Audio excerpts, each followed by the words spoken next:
we'll go ahead. And Evan Storms and Dakin Sloss are here. They've built what you call this, the visualizer? No. Yeah, it's called a visualization, but it's visualization. Also part of simulation. Right. Okay. And so I wanted to give them the credit for the work they put in, and I wanted to give Dakin just 30 seconds to tell you guys about a group that they formed here at Stanford. It's a nonprofit formed by 20, 21-year-olds. Is that about right? At any rate, and then he can tell you more about it, right? Could we get by a mic, please? Could we get by a microphone? Oh, Dakin, do you want to microphone, yeah, thanks.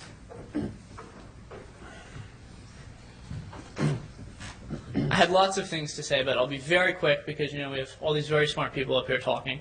My first response is, as a math major, listening to all those numbers go by, wow, I like numbers, but you can't even follow all that. So one of the basic problems here is we need tools for the average citizen who doesn't understand numbers to go interactively compare, understand what these different policies mean, and see them online. And that's exactly what we're doing. We built California's first ever data transparency portal, which is up live now at cacs.org. And if you want to go check it out, please do. I'll be here afterwards. You can get my card. It has the website on it. Basically what we're doing is opening the state's finances, giving you access, and empowering you to discuss that online. In just a few short weeks, there'll be a forum where you can take these sorts of graphs and charts, find different sets of solutions, and then compare them, and then discuss them. And ultimately, we're going to bring politicians onto that forum so you can share your voice with them, particularly young people I think this will appeal to, have discussions based on the facts, not on political ideology, and then come up with constructive solutions that politicians can go implement. So a lot of things you're hearing here are pretty depressing. The future doesn't look good, but we're fighting for it, and we're going to fix it.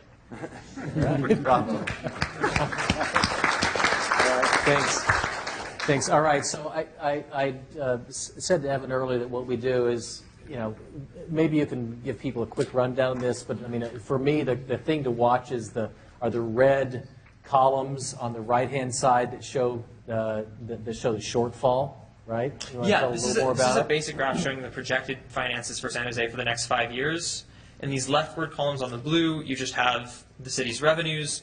On the right, you have the city's expenses. And then here, what really matters are these red bars showing the city's projected annual deficits. And right now, in 2016, under San Jose's baseline policies, if we don't make any changes, we're looking at a deficit of it's just around $220 million.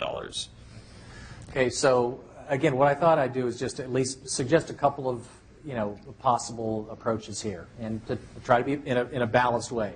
So why don't we say let's increase the sales tax by 1/4%. Again, that's been something that's been discussed in San Jose. The polling wasn't great on it, but if you do that. Yeah, if you watch the bars on the right, what we're going to do is we're going to show what happens if you increase the sales tax by 1/4 cent. So, while that's loading, I know that Jennifer had something to say, so why don't you go ahead and make your comments, and then we'll come back to this in a sec. I had a few brief points that I'd like to touch on, and I think that it's important to have this conversation, and I think that there's a lot of differences of opinion, and some things we could come to resolution on, some things there might be an agreement just to disagree, but I think that we're leaving out some key discussions that will have a major impact on the U.S. economy as a whole. And there's a lot of external factors that aren't being discussed, and that's what are the long-term economic impacts of any of these changes going to have, not only on local economies, but the state and the national economy as well.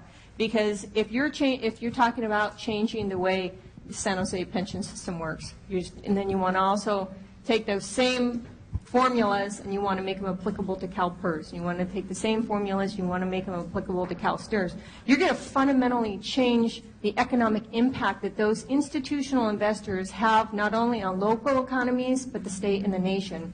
CalSTRS and CalPERS collectively in 2006 helped create over 64,000 jobs. These were not state jobs, these were private sector jobs just in California alone. We also have a major impact on the national economy as well, and if you start to change the way the systems are structured, that also impacts the amount of money they have in the pot, and that impacts the amount of money that's flowing into areas.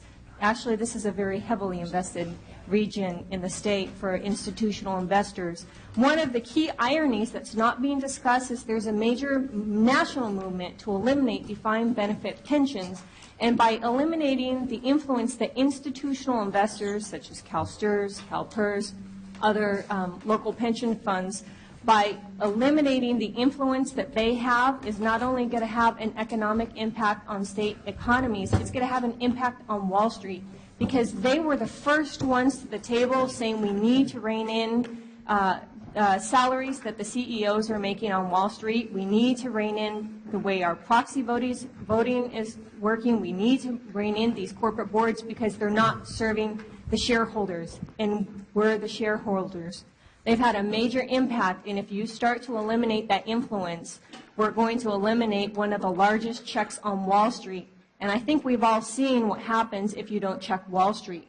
And we've all had to pay that price, and we're going to continue to have to pay the price. But you also don't want it to play into a hand that's actually going to give them another free rein. So I think it's important to have these discussions, but if you want to talk about changing things, you also have to think about what else is going to change, and could there be some even larger, more harsh scenarios in the future for all of us if we make the wrong choices.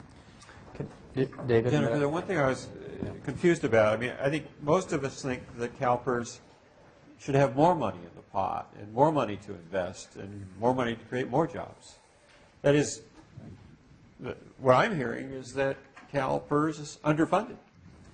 It needs, and so I don't quite understand why you're worried that they won't be investing as much and creating as many jobs.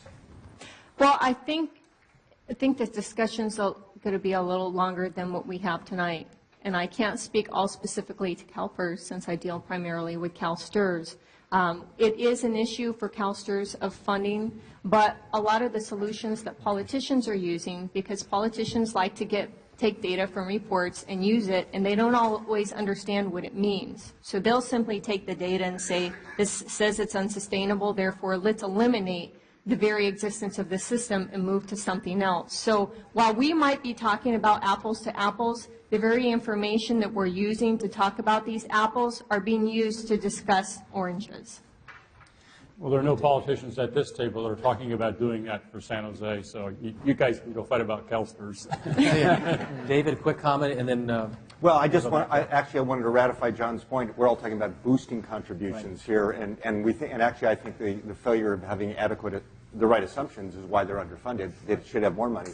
But also, Jennifer, this idea that one of the great problems we have in this country is that these pension funds have not been more aggressive. They were big shareholders in AIG and Lehman and Fannie and Freddie and all kinds of things on Wall Street. They're massive investors in private equity and leveraged buyouts. They're massive investors in commodities. There are people who think that that's a problem right now. So I would give anything to have... Actually, that's not the case for CalSTRS. Maybe not CalSTRS. So anyway, I just think that they should be more aggressive in the governance. Yeah, one quick comment, and then we'll go back to the simulation on in response to the suggestion that some people are. I know there's some people across the country who are trying to eliminate defined benefit plans. There's no doubt about that. We deliberately in this project are not looking at compensation or benefit levels. I mean, there's a little bit of coverage on it, but our focus is on the health of the systems. I mean, I believe that there are people in San Jose who probably make too much, and there are people who probably make too little. And the same thing happens here at Stanford and across this country. And so what we want to do, instead of focusing on those individual benefits or salaries or compensation generally, we really want to focus on the bigger picture, which is the health of the funds. Because if the funds aren't healthy, the city's not going to be healthy, the workers aren't going to be healthy, the retarees aren't going to be healthy. So I think we have an internet connection. We do. We got the seven working. So, all right. So I had said... That's what happens when you try to raise taxes, Joe. Doesn't work. So we're going to increase the sales tax. It would have worked at Berkeley. Sales tax, again, we're going from 1 cent to 1.25 cents in San Jose. Just so you can all see that. This is increasing sales tax by 1/4 cent. Okay, so watch the red bars on the right and see what happens there. So See, with an internet connection, we can do anything. Right. And it decreased it fairly significantly. So that helped a lot, but it certainly doesn't get you there. That's the point. So now let's increase contribution rates by 10%. Again, 10% is a lot, in particular for people who have given a lot already. Is this, I'm sorry, is this 10 absolute percentage points? This is or- 10 points above the existing rates. So Does that mean if they're contributing now 9%, that they're It'd be 19. 9.9 or 19? 19. Yeah, okay. So then that gets us to, we've still got a shortfall in that last year of, what's the number, $124 million. So we've already taken two pretty big, policy swipes here, and we're probably not. Sales tax bar is no longer. Yeah, but they're not cumulative. You need- Oh, we can. Oh, should I be. changed that. I can increase. Okay. There we go. Let's keep the sales tax There we go. increase. There we go. Okay. And now- So you do those two, and you get to, what's the number there, 84? It's $84 million. Right. So if you're able to do those two things, and again, those are heavy political lifts, both of them are, then you're able to get rid of about 2/3 of that shortfall. There are other things you can do. We put a few other options up here. We've got business taxes, property taxes, state funding. Let's see. Yeah, we can see the effects of cutting the portion of payroll that the city is actually paying pensions on by 10%, and showing that. So if we go from don't cut to cutting, we still have that. Sorry, that was actually already set. But we still have the $84 million shortfall. And this is, so the $84 million number right now is assuming that we cut pensionable payroll by 10% for all employees in the city of San Jose. And I put that there because obviously pensionable payroll is not the same as payroll, the same as salary. And my sense is that might be a more politically easy route to go down. So again, the point here is we've already put three things up here and we're still $84 million in the hole, right? And there are other things you can do. I mean, we've talked a little bit about benefits, effective benefit reductions because of contribution increases, cutting payroll or pensionable payroll by 10%. So just wanted to give folks a sense of the magnitude, the impact of these policy levers that we How have. about that increased state funding one? Yeah, we'd like that too. Actually, you Yeah, can increase it. especially for You can double it, and you're still seeing a deficit. You mean the state? Well, we're How not does the getting state? much Yes, you're not getting quite as much state contributions. State funds Sorry? you now? What rate of Not much. return? $12. Are you using the 7? This is using. This is 6.2. This is No, 6.2. This is Oh, 6.2. this is your projection under 6.2. Okay. This is assuming 6.2. we've already reduced that. This is 6.2. Right, exactly. David, what were you saying? No, I didn't know the state provided. So at any rate, I mean, again, there are other things. I mean, for example, some people have suggested that a politically, at least more palatable path may be to deal with this issue of the COLA that San Jose has. It's pretty unusual for a pension plan to guarantee someone 3% per year every year. There's actually, San Jose is not the highest in the state. There's actually at least a couple places that guarantee 5%. Regardless of inflation, you get a 5% increase in your benefits every year. Stockton is one of those cities, and as you know, Stockton has declared a fiscal emergency. They're, in my opinion, this close to bankruptcy. They give 5% per year, regardless of what the cost of living, regardless of what the inflation rate is. But those are the other things. So I wanted to bring it back to the panel and talk and get responses to this, or see if folks have other ideas, other things that we could throw up that we can incorporate into this, the visualizer. The visualization, I know. I like visualizer better. Yeah. Okay. Hang on a second. What if all of a sudden commercial and property and residential values increase? How does that show up here? Instead of taxes, what if they increase in value?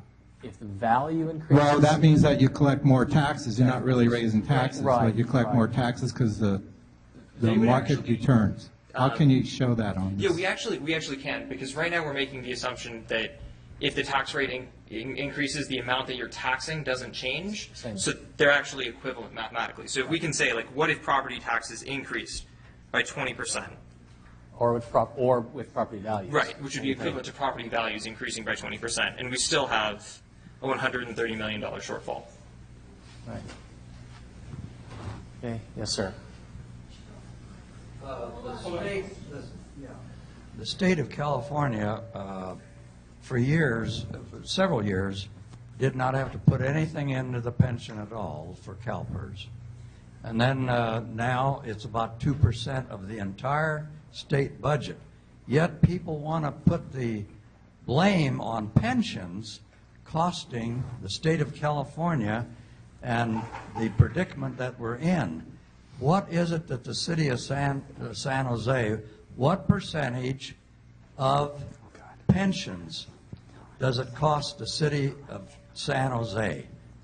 Is it 15, 20%, The 30%? retirement share. Why are we so concerned that these pensions are costing the city so much money? I can't, imagine where we are without knowing what it really costs the city. Yeah, I think a Mayor, percentage. I think Mayor Reed actually presented a number earlier. Should Yeah, I address that? It's very different looking at the state to the city, and nobody should draw any conclusions from CalPERS or CalSTRS about our plan. It's an independent plan, and everything is different. The economics are different. But we're putting, this year, 25% of our general fund is going into pay for retirement benefits, compared to the 2% level or so that you mentioned for the state. So it's a much bigger problem for local government because we spend most of our money on people, whereas the state budget, they give it away to other people. Well, you can relax, Chuck, because the Mayo Clinic is predicting that the life expectancy in the state of California is going to fall to about 66 years, and you won't have to pay out anything because of all the chemicals and so forth, that 1 out of every 2 Californian will die of cancer. Well, we We're haven't getting very calculated that close one to in. that Wait, rate. Can you visualize that? Just relax Let's go a home. little bit. Just relax a little bit. Joe, Yeah, one, say something about collecting the cards. sure. Oh, that's right. Yeah, if you have questions, please pass them. Someone will come through and collect cards. If you have questions, and then we'll get them to David in a second, okay? One quick comment on the retirement share of the state general fund, or of all funds at the state level. I think it's around 6% today, but it really ought to be higher than that because they're underfunding those, and most people think it's about 2.5 times that. And again, I like to think of it in terms of what the trade-offs are, as I suggested in my slide. If you're having to put $3.1 billion into CalPERS, you're taking it from somewhere else, and where we're taking it from, to a great extent in California, is higher education.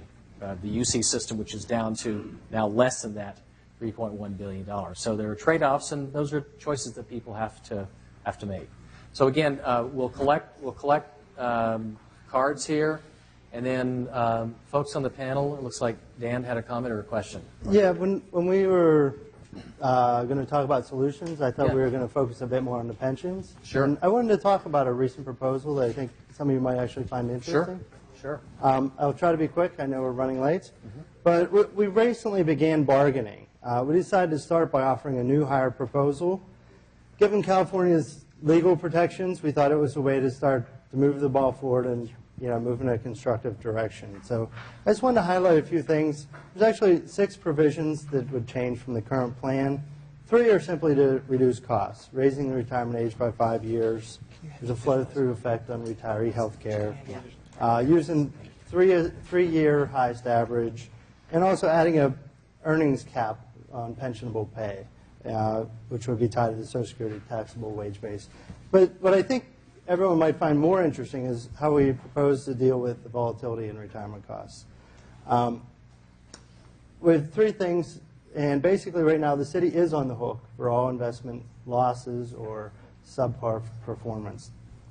So what we proposed was the COLAs would be forfeited, and this is for new hires, so it's not a 5-year solution, but it's a long-term structural change. COLAs would be forfeited if the fund falls below a 75% funding ratio test. For new hires only. It's for new hires. And it's a new hire only proposal. So if that were to happen today, if that policy was in effect, it would reduce the plan liability by 1.8% each time it was triggered. or reduce the unfunded by 6% each time it was triggered. No retiree beneficiary could lose more than 5 COLAs. So they have a limited exposure, and retirees will be contributing to restoring the health after an event like we just went through. Similarly, employee contributions would be varied upon funding status as well. Employees would contribute a base amount of 3/11 of the normal cost or the cost of accruals. That's a current policy. But if the funding ratio fell to 75%, then the employee contribution would rise to half the normal cost. In today's plan, that's about 4% of pay increase. It would directly relieve the city of that contribution. And this plan we're talking about, the contributions went up by 13% from sort of a peak to where we are now. So the employees would have a stake and also be contributing to help, solve the problem if the plan went off the tracks in the future. And the third one is essentially to eliminate contribution holidays. If we're at a position again in the future where the funded status is very strong, the city would always contribute its share of the normal costs. So, as a final note, basically everybody has a stake in maintaining a strong funding ratio. Retirees would have a financial stake, the workers would have a stake. And, we feel like for years we've been stuck in a cycle fighting about 401ks versus pensions. And we believe we should be trying to perfect pensions, build on their strengths, address the weaknesses, because they'll always be more efficient and effective at delivering the benefits. Can I ask a quick question on that? So, you've said you're taking this long-term perspective. So how do you solve the short-term problem? We just began bargaining. That the city faces. But we made an offer for new hires. Right. But if you've got $100 or $200 million shortfall, per year, several years, nothing you do to new hires is going to solve that. Right. It's a proposal for the long run. This is the start of our bargaining. Yeah. So we're trying to spread that risk out and make it tolerable for everybody involved in the system. Could I ask a question for actually the two folks from unions? Is it possible that you will at some point say, well, you know what, we think these economists and others are right, and we really have been overstating or the investment returns, and we really should lower that to 6.2 or 6.5 or something %?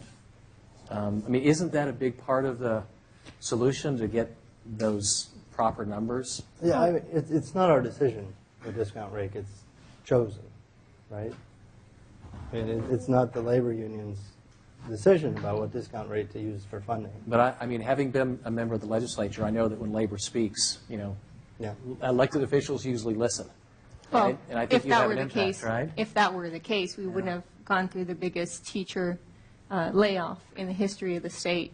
And it would be nice, but that's not how democracy works. And I think it's interesting because whenever we want economists' perspective, we love to pick and choose what perspective we want to use at any given period of time, because every side likes to use whatever side has the data they like. And it's ironic that we're quoting Warren Buffett tonight, but yet there's some people in America right now who are saying that Warren Buffett is a socialist, for saying that we should coddle the multimillionaires and the billionaires. So you can take an economist perspective at any given point in time.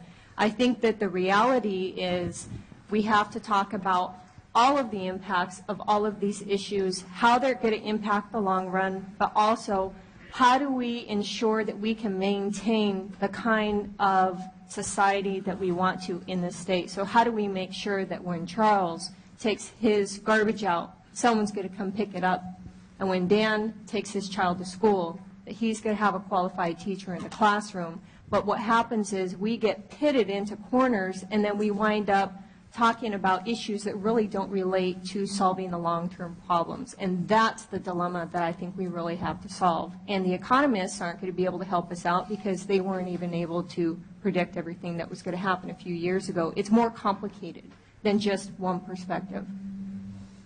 Joe, can I say something real Sure. quick? It is complicated, and we definitely need to take a long-term view on solving the problem. But what's not complicated is we have these deficits, and we've seen a devastating effect on services that are being delivered. To me, that's black and white. Everybody in this room can see that. So, I mean, unless we come up with some concrete answers to how to solve the short-term problem and address those deficits, you know, the long term, you know, we can work on that. But right now, we need to deal with these short-term issues. Right. Other comments from the panel? Okay, My only comment is there's an it's been an interesting evening for me. Everybody here is right. It's really interesting. And there's an opportunity for a grand bargain here. I mean, like I said earlier, there are three groups. We have this problem. We have this massive unfunded liability. Quantified any way you want to cut it, either way you want to calculate it, it's big. And services are going to keep getting hammered. Tax rates are probably going to have to go up. And benefits are going to have to get reduced. Three parties are going to have to take some consequences here. If they don't, then it's completely unfair to innocent people down the road who are going to get absolutely clobbered. So there's an opportunity here for a grand bargain. And from my perspective, San Jose is in a uniquely good position to come up with that grand bargain involving all three of those constituencies. Okay. Anything else from up here? If not, we'll go to questions. There are only like 20 of them. There are 20 questions? How many do you want? Well, one. Do you want, like, how much time do you have? Get all the ones for David first. Yeah. I mean, you know, it's 8:46 or something like that. So why don't we just start? And I can just start reading You want to do some? it since you've looked through them, and so All right. we'll get to as many as we can. And so Okay. start with the best. Start with the best. Or the hardest. Hold on a second. I'll take the easy ones. Well, I have, this is from somebody, I think this is probably from Mayor Reed, or perhaps it's from Mr. Jones. I have heard that the city of San Jose's unions of non-management rank and file employees have offered a respectable proposal to address pension issues. Is this true? Is it being considered? I think Dan described it, so that's a pretty good description of it. Of course, we'll consider it. But we also have to look at the short run, because whatever we do with new employees is not a solution for the problems over the next 5 years, because we're not going to hire that many people. It's not that big a number. And yes, we need to do something about new employees, but it's a small part of the overall solution.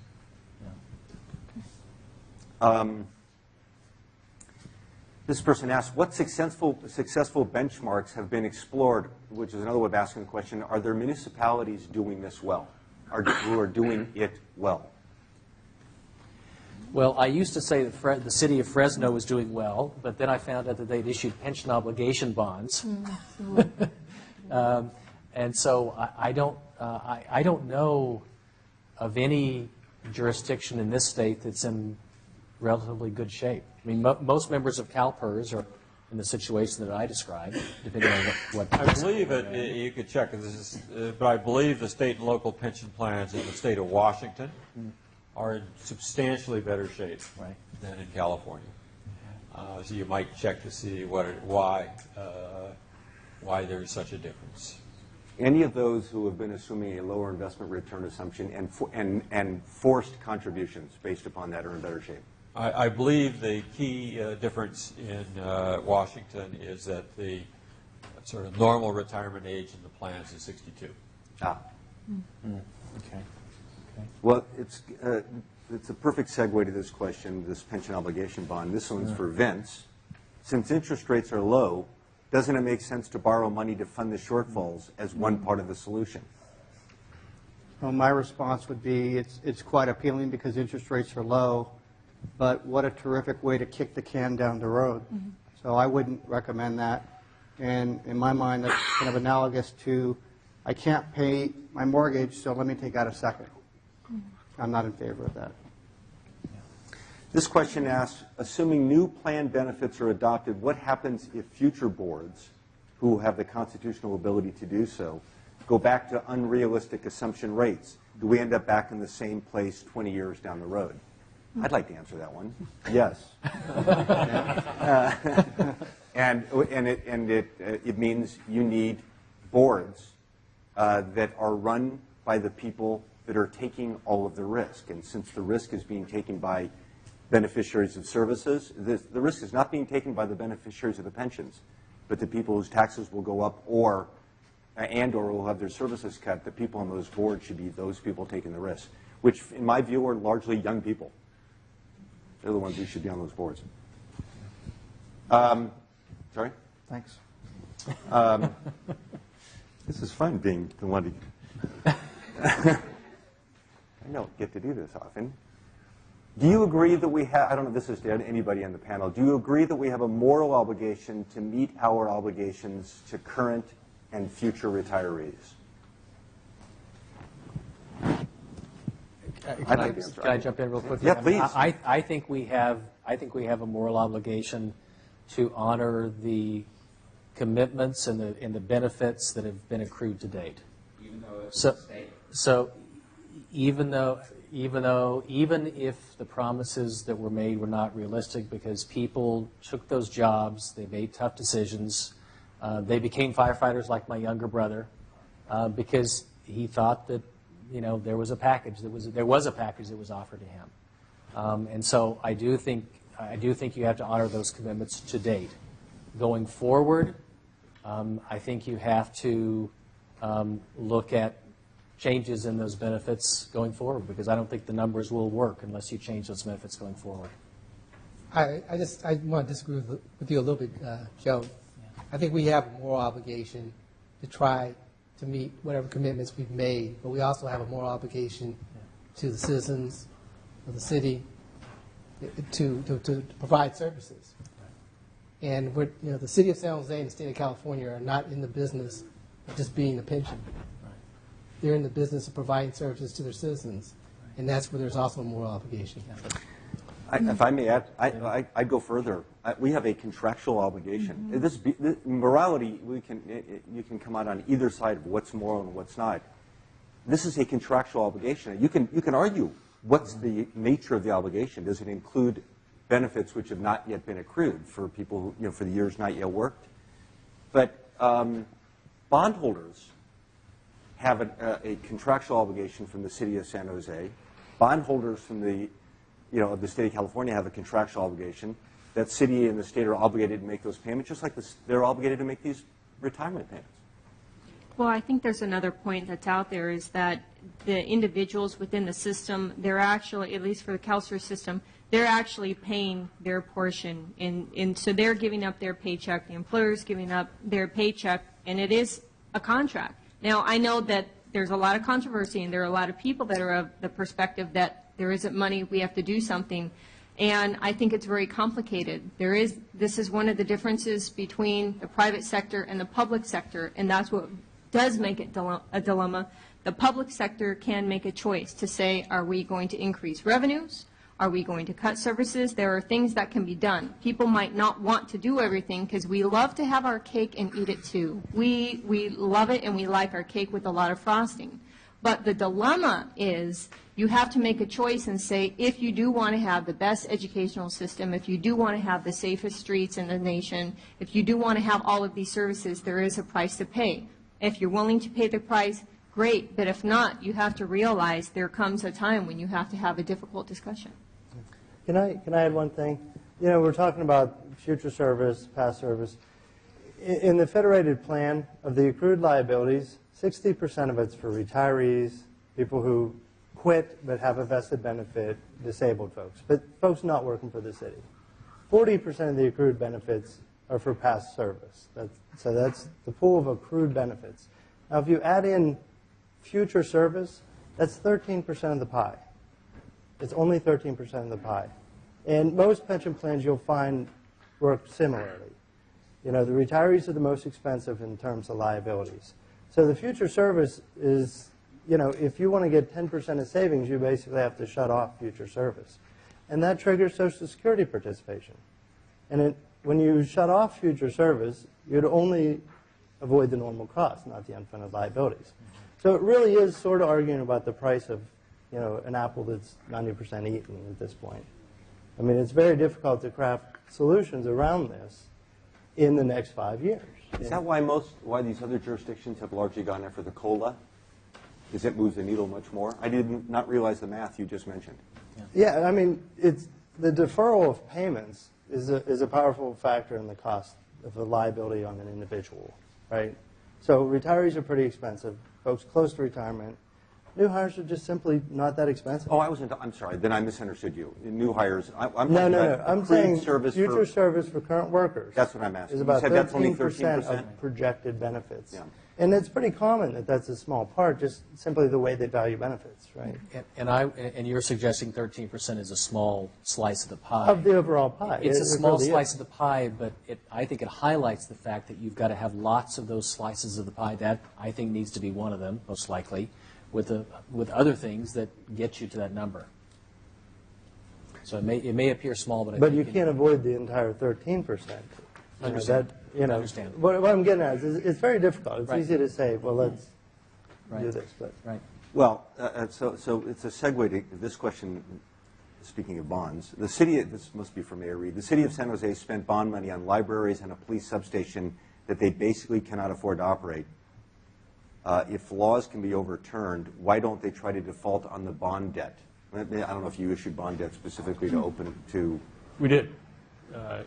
Back in the early 2000s, when the dot-com boom was still recent in everybody's memory, the voters approved $600 million worth of attacks for bonds for libraries, community centers, police substations and fire stations, and some other things. We've spent almost the entire $600 million building stuff. But that was just for capital. We didn't get a single extra dollar for operating. So we now have, we're just about to finish our 4th library that's sitting empty, to go with many others that we've rehabbed and reopened. We have 4 new libraries empty, a police substation empty, even though it's built, because we can't afford to operate it, because the operating costs are significant. And we're cutting services, and instead of opening those, we're keeping them closed. I think the question was why not default on that debt rather than cut pension benefits for employees with respect to years not worked. Well, I hope we're never in that situation where we have to make that decision. But when we're faced with either defaulting on our debt or defaulting on the services to our employees, that's a terrible choice for a mayor to have to make. And so I'm doing what I can to avoid that, because I believe that if we act now and make some modest changes going forward, we can avoid having to make that choice.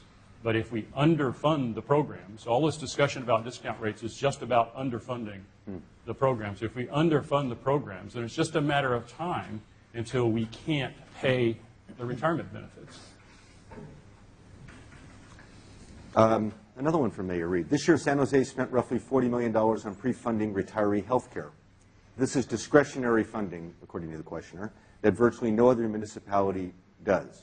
Isn't it better to use that money either to save services or put towards this pension unfunded liability? No, I think we should keep pushing that boulder up the hill until it rolls over us as well.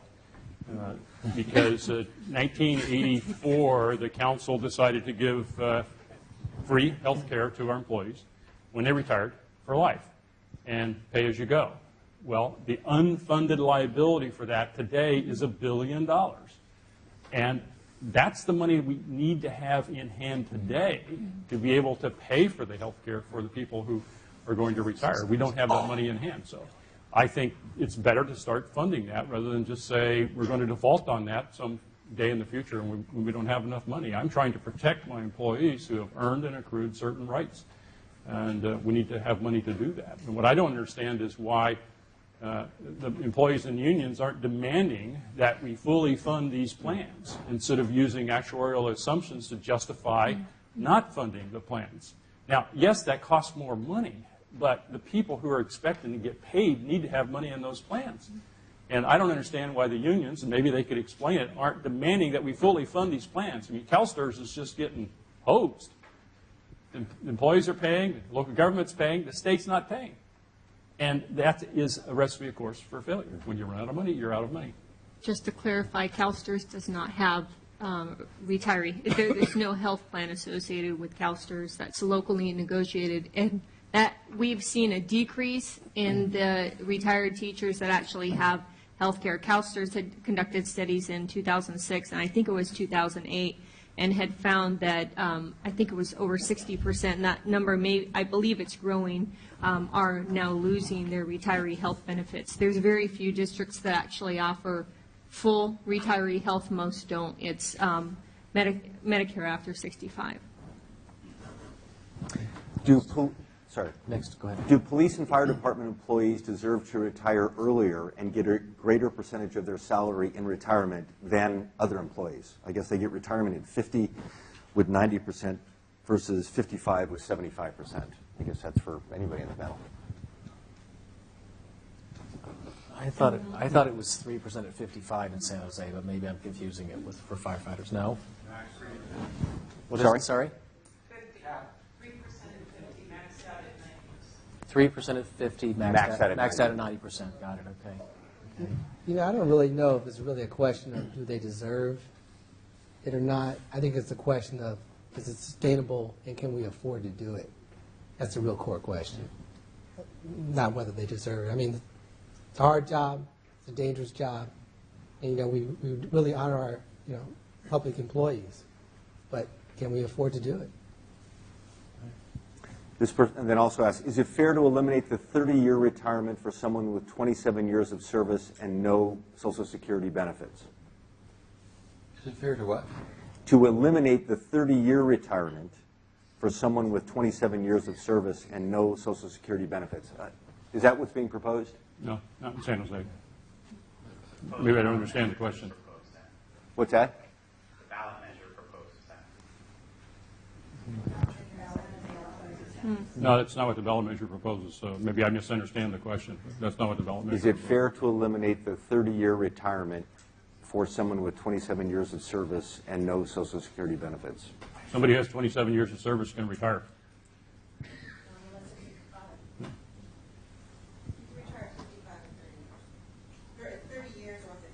Or 55. So like, if you're 53, 30 years in, you can retire. But if they want to raise the age to 62, you now have to work those additional years. I see. I see. The grandfather Got it. in or not. Got it. Okay. But I got right. So, but I suppose that Charles is the best to answer this because this word "fair" is the one that is it fair to cut services, to have police stations that are closed or raise taxes? What fairness is in the eye of the beholder, I suppose. Yeah. I don't know how otherwise. Yeah, I would answer. Let's do a couple more. What do you mean, just a couple more? You're having fun, I know. That one is. I can't read it. My eyes are too old for that one. All right. City of San Jose retirees cannot maintain an acceptable standard of living without the 3% COLA adjustment. Retirees in their 70s and 80s would be forced to try to re-enter the labor force, and an almost impossible feat for most of them. A better solution would be to increase revenues and join with other municipalities in cost-saving collaborative efforts, like sharing the cost for emergency services. Is that something that's being considered down in San Jose, is cutting costs through using collaborative services? Considering everything, that's one of the ways where we can save some money. We're trying to do it. We're looking at increasing revenues. The question is, what can we afford? And just to highlight, to close this, again, if it's a $200 million gap, you'd have to have if you just wanted to go the sales tax route, you'd have to go from 1% to 6% city sales tax. That's on top of other sales taxes. And so you'd end up at 14.25%, I think, for San Jose. That would probably do some bad things to the economy there. So I can make this the last one. It's a two-part question, if that's all right. Sure. This one's for Mayor Reed. Why has the city's actuarial firm taken into account changes to assumptions that negatively affect the pension picture, but not ones that would make it look better, such as the significant pay cuts agreed to by all the city employees? And then I'll ask the second question. We have two independent boards. Ben sits on one of those. The boards have actuaries. The city does not set the numbers. The city does not pick the actuaries. The city just writes the checks when we get the bills from the plans based on their actuaries' projections and assumptions. So talk to the actuaries. And what They're not my actuaries. What did you say the amortization period was in San Jose? 5 years. No, it was not 5. Well, 5-year smoothing, 16 and 20-year amortizations. Different for different plans, yeah. Okay. So it can take over 20 years to take into account the full impacts. Yeah. Santa Clara County has, and this is the last question, Santa Clara County has a very similar pension plan to San Jose. They are a CalPERS county. Why is San Jose in such dire straits and Santa Clara County is not? Why is San Jose the only city in Santa Clara having serious pension problems? I don't know the answer. I don't know anything about the Santa You Clara know, system. a long time ago, I looked at Santa Clara, but I can't remember where they fell in my table. My guess is that Santa Clara probably doesn't have the 3% COLA, because that's a big cost driver for San Jose. And beyond that, I'm not sure what the difference. Maybe there's someone here, but it's not a 3% guaranteed per year. 2%. It's probably 2. So it's 2%. So it's 0 to 2. It's not automatic 2. It's a 0 to 2. It's 2 regardless. Got it. Okay. They could also just have a better revenue situation. I mean, Santa Clara County is like the highest paid county in the country with like, I think it was $101,000 average pay. Wow. So, you know, it's a high-end area and good paying jobs there. Yeah. They might not be having the revenue troubles. Yeah. Well, okay. Thanks for reading the questions. We're going through those, and so I wanted to wrap it up now. I'm sure a few people will stay for a few minutes to answer additional questions. I really appreciate everyone attending. I want to thank the panel in particular for taking time to go through this issue. I want to thank the audience for coming here, for driving from San Jose. When we thought about having this at Stanford, I said, wait a minute, we're going to have a meeting where we're discussing San Jose's pension situation at Stanford. And we didn't know if we'd get a good crowd, and so we appreciate the fact that you all came here. I appreciate the fact that you're engaged. Hopefully you'll continue to be engaged. The one thing that I've realized in the year and a half that I've been working on this issue is that I don't think there's a way to solve this unless you get everyone at the table and you put everything on the table. And hopefully that's what will happen here. This is the beginning of the continuation of discussion, not just in San Jose, but across California, because the problem exists across the state. Is there anyone else on the panel who want to make a couple of last comments? Mayor Reed? No, it's time to go, I think. It's time to go? Okay. I get some of the people in the audience. The last word. Thank you.